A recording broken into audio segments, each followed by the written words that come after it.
Mic check, 1, 2. Are we recording? Hi, I'm Michelle Bernstein, an award-winning chef, restaurateur, and mom. I have a lot on my plate, including my psoriatic arthritis symptoms. That's why I was prescribed Cosentyx. It helps me move better. Cosentyx secukinumab is prescribed for people 2 years of age and older with active psoriatic arthritis. Don't use if you're allergic to Cosentyx. Before starting, get checked for tuberculosis. An increased risk of infections and lowered ability to fight them may occur, like tuberculosis or other serious bacterial, fungal, or viral infections. Some were fatal. Tell your doctor if you have an infection or symptoms like fevers, sweats, chills, muscle aches, or cough, had a vaccine or plan to, or if inflammatory bowel disease symptoms develop or worsen. Serious allergic reactions and severe eczema-like skin reactions may occur. Learn more at 1-844-COSENTYX or Cosentyx.com. Ask your rheumatologist about Cosentyx.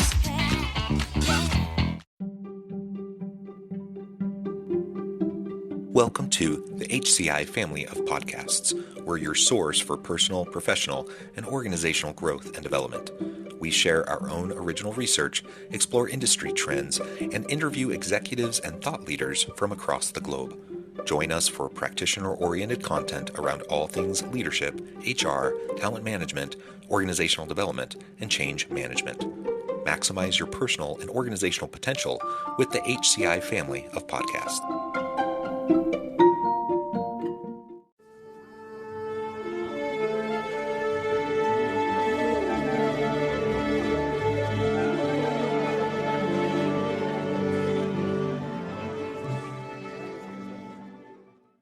Nuala Walsh, welcome to the conversation today.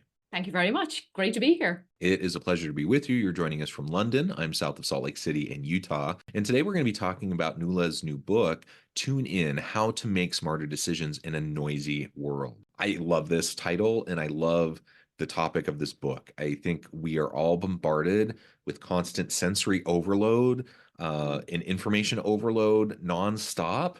And if we want to be able to function in a healthy way in society, in the workplace, in our homes, we need to figure out how to block out all the noise, to tune into what we are doing, to be present in the moment, be with the people we're with, etc. And that's becoming increasingly harder and harder to do because of the constant bombardment, because of social media, because of all of the news sources, everything that's out there constantly. And so I'm thrilled to have this opportunity to sit down with you today and to discuss this and unpack some of what you have in your book. As we get started, I wanted to share Nuala's bio with everybody. Nuala Walsh is the author of Tune In, as I mentioned, a non-executive director, a behavioral scientist, an award-winning marketeer with 3 decades in investment management. Her roles include CMO of Standard Life Aberdeen and senior positions at BlackRock, Merrill Lynch, and PA Consulting Group. Today, as Mind Equity CEO, she advises Fortune 500 leaders globally, among others. Holding multiple first-class master's degrees, she is a visiting speaker at Harvard Kennedy School, INSEAD, and the London School of Economics. And you can find a lot more about her at her website, nualagwalsh.com. Nuala, anything else you would like to share with the audience by way of your context, personal background, before we dive on into the discussion about your book? No, I think you've covered quite a lot there. I'm sure some of it will come out as we talk through. Okay, wonderful. One of the first things I always like to ask authors is, why this book? Why now? You have a long storied career, lots of successes. What was it that you saw? You know, what gap, what issue, what reason was there for you to put the time and effort, sweat equity into getting this book out there today? Well, it was probably based on my background, as you've just mentioned. I spent nearly 30 years in corporate life. And then I left and went back to school, as it were, and I did a master's in behavioral science. And what I found from that, John, was the ability to put into perspective and to put a very different layer and explanation on the business challenges that I saw. So I was able to explain a lot of the mistakes that had been made. And I thought that with this information, people would be able to prevent more. So it was really a combination. Plus, I loved it. I absolutely loved the topic. So I think we're all interested in human behavior. Some people tend not to accept, maybe, or prioritize the human element in decision making. People tend to get overconfident, etc., in terms of how they make decisions. So I thought that pulling all of this together, if people had more of the insight that I was very lucky to get, I thought that, and I was able to combine that with my pretty vast background, I thought it would tell a very good story, and it would also be incredibly useful for people at whatever stage of the career spectrum they were at. Yeah, no, I appreciate that. I think that's a really great foundation for why this book is important and why it's something people should be paying attention to right now. Like you said, I think we all, it's human nature, right? We tend to be overconfident in our own decision-making capabilities. And no matter what our best intentions are, we can never get enough information. So we're always working with an information deficit when trying to make decisions. Even when we try to make data informed decisions, even when we're going out and collecting data, even when we're talking to lots of people, there are still gaps in our understanding. There always will be. And it's extra hard because of all the noise, because of all the different sources of inputs. And so people often will lean so heavily on, like their gut instinct, or they'll lean so heavily on, their own personal experience. And I think that's great, generally speaking, as long as we're aware of our own biases, because just going off your gut in and of itself uh, opens up the potential for you to simply allow your implicit biases to surface and then influence in ways that you're not even aware of the decisions that you're making, right? And so it's like this constant tension of not allowing yourself to get overwhelmed by all of the data, all the information, seeking appropriate data to inform what you're doing, while also recognizing you're never going to have enough data to fully understand the full complexity of whatever the issue is you're trying to decide on. And so there's always mental shortcuts. There's always all of that messiness of human decision making. And as long as I think if we can have like some intellectual humility around decision making processes, that's probably the best we can hope for, because we're not perfect. We're never going to be perfect. But if we can, be self-reflective and have some humility around, not hubris around like I'm the best decision maker ever, I always make the right choice. That then I think we're going to be at least in decent shape, right? I think you're right, and I think that's the starting point. But the challenge is that people aren't at that point. So people think that they tune in. People think that they're great listeners. People think that they're great decision makers in the same way people think that they're great dancers or communicators or more moral than everyone else. It's actually called the above average effect. And most people have that. So it is a real problem, because in that case, it's exactly as you say, and that the higher up the ladder you get, you delude yourself and people around you delude you that you're a great decision maker, because you've got a lot right up to then. You've got more right than wrong, or you wouldn't have climbed. But the point is then, at what point, sometimes you must ask yourself, who pays the price for that success? Is it you? Is it other people? It doesn't mean you haven't left carnage behind. It doesn't mean you haven't made some bad decisions. It doesn't mean that other people haven't paid the price for that success to a point. So the problem is now is that people, exactly as you said earlier on, that people crave more information. There is more information, far too much, but it's not only that. People crave more. There's a great study that shows how, in actual fact, that we automatically crave more, and people are no better off or no more accurate in their decision making with 5 variables than they are with 88. So for some reason, people gathered 88 different variables, but their accuracy level was no better off. And I think you touched on an interesting point as well about this rush to we go with our instinct and we make this rush to judgment. And so sometimes that is important and is really necessary, and it works in an emergency situation. Yeah. And sometimes it works experientially. I mean, I think automatically of Charles Sullenberger, who, he landed the plane on the Hudson River. Well, that was instinct. That was automatic. That was based on experience. So, he didn't have to think that long. He just had to do it in the moment, in that moment. But most people do have the luxury of thinking, but they choose not to, because they don't have time, or they think that they're great decision makers, or they're in a hurry, or the system wants them to make a fast decision. So in business, as you know, the fast decision maker gets rewarded, not the slow decision maker. Certainly not in any company I've ever worked. And you as a client or a consumer, you pay your therapist, doctor, professional for a service, and you might pay them, but you actually want an answer really quickly. So we are in this world of instant meals, instant money, instant weight loss, instant advice, even for things that take an appropriate amount of time. So that's even just one layer. And then you get into, which voices you tune into and tune out of as well. Yeah, yeah. And also the tension between like analysis paralysis. So on the one hand, making quick decisions, right? Sometimes without enough information. Other times people who want to be thoughtful about it, they want to put in the time, they're willing to do it, but then they just get stuck in this trap of analysis paralysis, and they never get enough to make the decision, and so they never actually move forward. And sometimes no decision is like the worst decision of all. Like, just choose something, move forward, learn from what you chose, iterate, and maybe it wasn't the right choice, but you learn from that. Now you can figure out the right step forward. And so it's like, yeah, you don't want it like you don't want people to be flippant, like the studies that talk about when people walk into an interview. It used to be that people would say, in the first 10 seconds of the interview, the interviewer usually has made their decision about the person. Now, like, more recent studies are showing it's literally like the snap of the fingers. The very first impression is what they're making decisions off of, which is ridiculous. Yet that's, people with hubris, that they think that that's reasonable, I guess.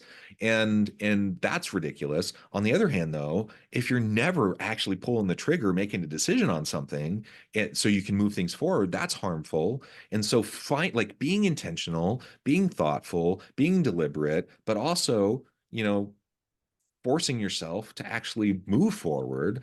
That's that constant balancing act, that constant tension that I think every leader has to face, right? And I don't have an easy answer to that. But other than to say, like, anyone who's listening or watching, like, pay attention to your inclination.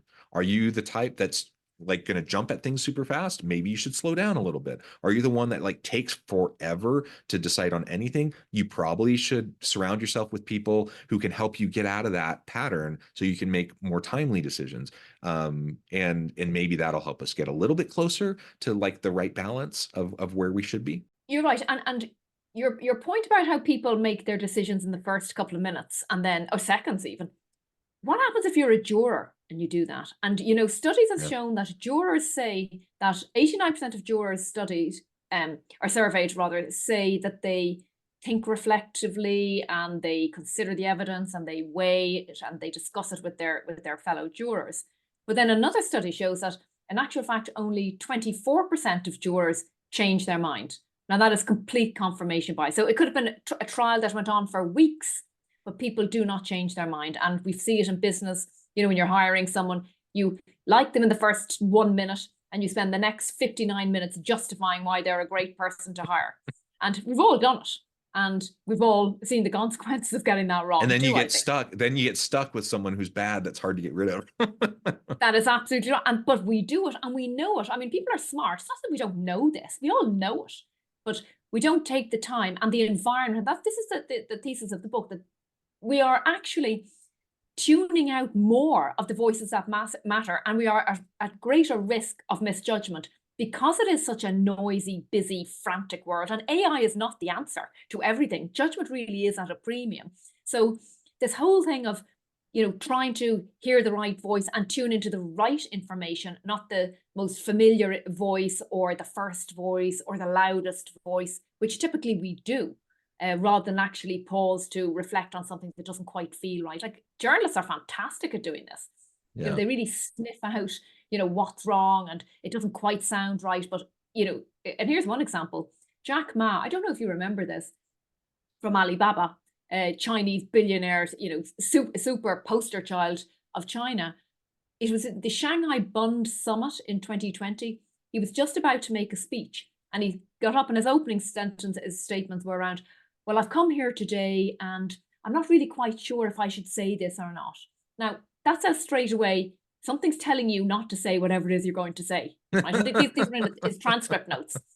And what did he go on to say? He went on to criticize the Chinese government ad nauseum about their financial system. It's broken, it's archaic, it's this, that, and the other. Now, that might work if you're in America. That does not work if you're in China, even if you are a billionaire. He disappeared from public life for 2 years. And Alibaba, the greatest, one of the largest IPOs, I think it was around 34 billion at the time, was pulled. So listening to your gut, listening to your instinct, rather than the voice of ego or the voice of vanity over sanity, really matters, Jonathan. And the more senior you get and the more important you think you are, the more we are I guess, vulnerable to getting it wrong. And other people pay a price for that, including yourself. But, if you hold a position of power, it's other people as well. Yeah, for sure. One of the things I know you talk about in the book, you've already talked about the challenge of tuning in, why that's so difficult. You also use the idea around blind spots, deaf spots, dumb spots. Talk to us a little bit more about that, and how does that fit into this tuning in component? How can we do that better? Yeah, well, the first thing I say is that people tune out because of two things. One, that environment that we've just talked about, and the second thing is our mind. What's going on in our mind. So you've heard, and that's all the biases that you were referring to. So we all know, or we've all heard of, the term blind spots. So yeah. I think most people are familiar with it, and it is a huge force on our perception and our communication, our decision making. But a lot of people have not heard of deaf spots or dumb spots. And I will say this is the first book that talks about deaf spots to such an extent. And I did it on purpose because I didn't want to write a book about blind spots, because I really wanted to focus on what we hear, what we don't hear, what we mishear, or even what we think we hear and we misunderstand. And we all do that. We all do it all the time. There's more offense taken than given. We think you hear something. You're in negotiations, and what are you listening to? You're in a feedback meeting, and all you hear is a negative thing that's said. So we automatically zone in, or we automatically listen to the voice of our colleagues because we trust our colleagues and they're very good people, or we listen to our bosses. And I think you had someone on the show very recently, and she trusted our bosses completely, only to be fired, and thinking how on earth did this happen? Didn't read the signals, didn't listen to what was really being said. I'm sure if that girl went back and listened, what clues were there? There were some clues, but you become an ostrich and you zone them out and you reinterpret to favor your sanity and a more positive situation. And psychologists call that the default to truth. We overtrust people, and that to me is a deaf spot. So is this denying of reality. Leaders who are threatened with loss of power deny their reality all the time. If you're in a romantic situation and, I love you, and you're desperate to hear it, well, you're going to believe it, aren't you? Even may or may not be true, may be true.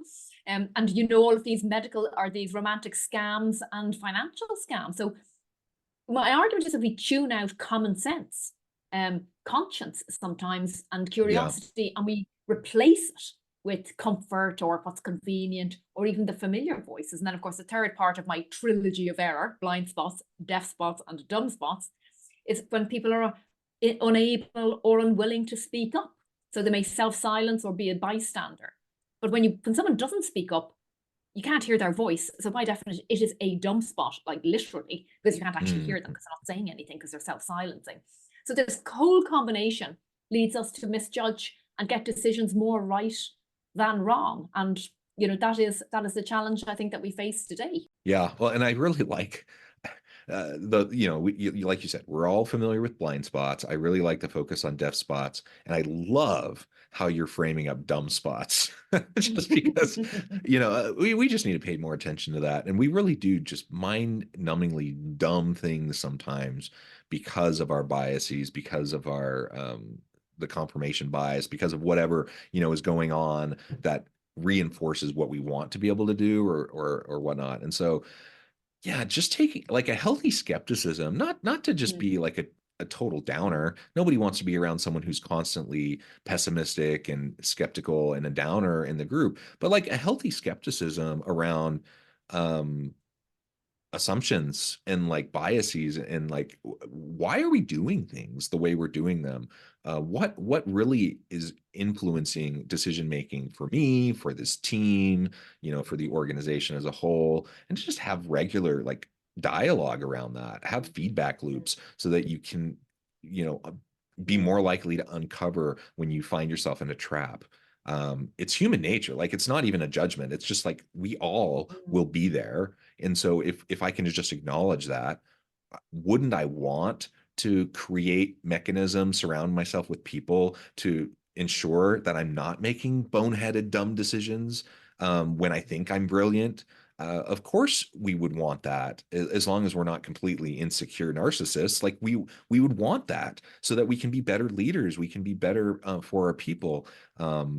But it takes time, and it takes a commitment, and it takes some humility.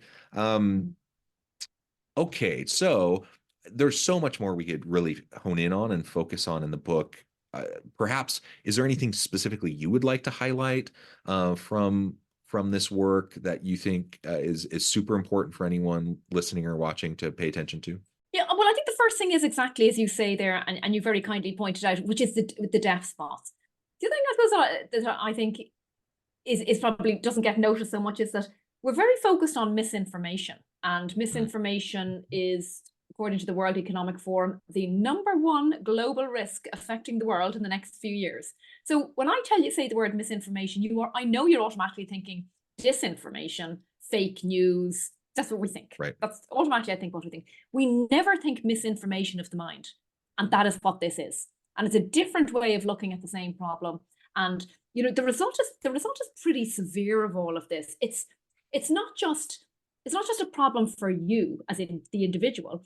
It's a huge problem for the country, for the organization. So even at an organizational level, you've got to think about, companies go bust because they don't listen in terms of innovation, or they're not sustainable. And it costs companies a huge amount of money. It costs companies around, I think it's 250 million for the average Fortune 500 company. I think it's a lot more than that. That was an estimate that, according to Harvard Business Review, but I think it has to be more than that if you actually factor in everything.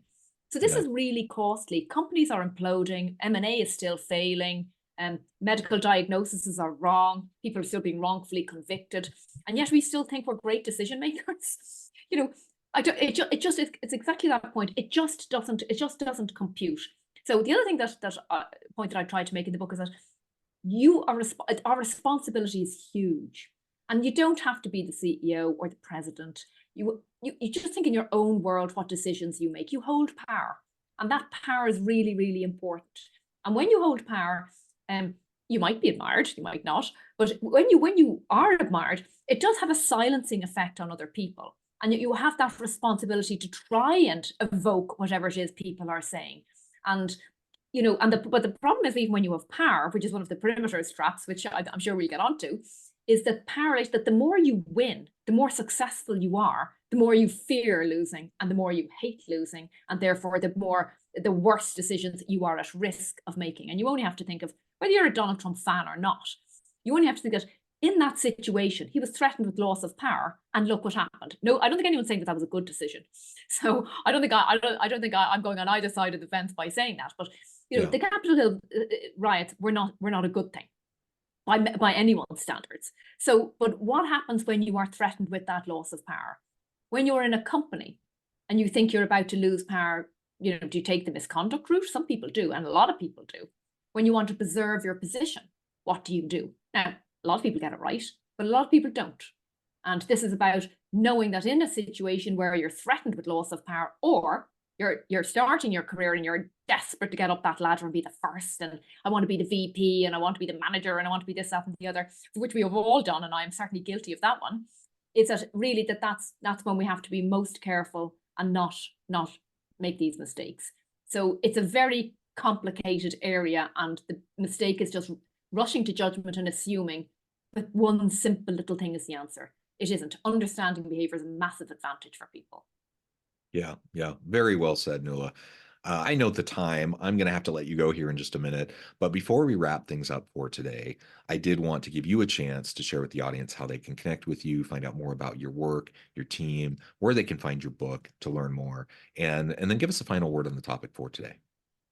Sure. And well, I'm available on LinkedIn, so please do feel free to hook in. I'm available. I should say my name is Nuala, Nuala Walsh. And then my website is www.nualagwalsh.com. And of course, for the book, it's available on Amazon and all leading outlets. And I guess maybe the final thought to think about is really, again, I would emphasize most people get it right. As you say, there's an optimism lens here too. Most people get it right, but when you get it wrong, the consequences are enormous. This is an opportunity for people to stand out. It really is, rather than lose out. So all you have to do is just be that little bit more measured, that little bit more considerate in terms of what people are saying, and to think beyond it. Don't just accept things at face value. Take things to the next level, second guess, question your own judgment, and at the end of the day, ask questions and question answers. I love it. Well said. Very succinctly said. That was wonderful. Nuala, it has just been a pleasure. I encourage the audience to reach out, to get connected, find out more about what Nuala can do for you. Check out the book. And as always, I hope everyone can stay healthy and safe, that you can find meaning and purpose at work each and every day. And I hope you all have a great week.